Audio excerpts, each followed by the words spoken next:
If you're a business owner trying to build a personal brand, or you're being told again and again that you need to show your face online to help build up your brand or credibility, subject matter expertise, whatever it may be, but the idea of that just seems terrible and seems awkward and uncomfortable, here are 3 tips that I think will help you break through that barrier. Whether you're the business owner or you are a subject matter expert on staff that is being pushed to show up online more, you probably didn't get into the business or what you're doing to be a part of marketing or even to have a personal brand that's associated with it. However, showing your face online is an essential part of building up your brand, just drawing more humanity to it and connecting with people in your content more often. So I totally understand the feeling. When we first started Breezy 5 years ago, I despised doing exactly what I'm doing right here, right now, and talking to you.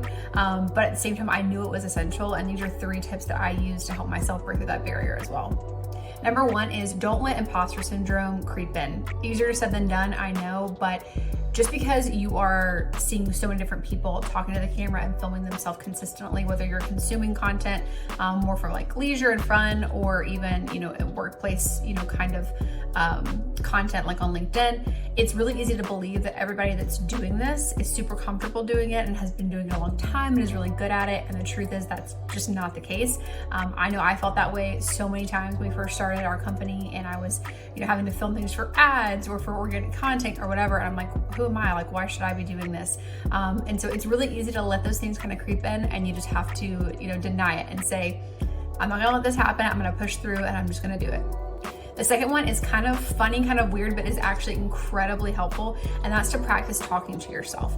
Whether that's just sitting at your desk, talking through different topics. It doesn't have to have a big structure. I'm not talking about practicing a script. I'm talking about just practicing talking about different talking points, subject matter pieces that might come up in content at some point, topics, and just practice getting used to talking conversationally. When you do this, it ends up being way less scripted and way less formal feeling when you go to film content, and it's a lot more engaging. You also can practice talking to the camera. I do this all the time. I'll think of different topics that we're passionate about or that we're seeing pop up a lot in the industry, and I'll just talk to myself. Usually in my office by myself, and it helps me get more familiar with the content, what our personal takes on it are, and it just helps me be a better communicator. Number 3 is just don't take yourself super seriously. This is a part of the marketing strategy, either for your brand, your personal brand, your consulting business, or maybe you're being asked by your boss to be a part of things like this.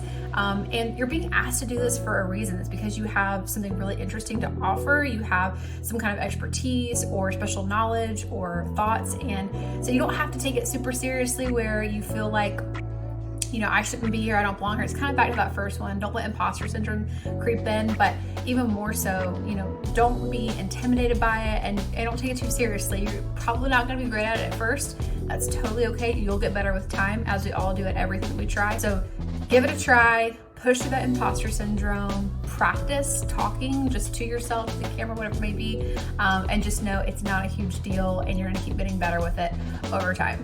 If you are somebody who has had to get more comfortable being on camera, whether it's for your content or within your organization, I'd love to hear what your tips are, what your thoughts are. Drop them below.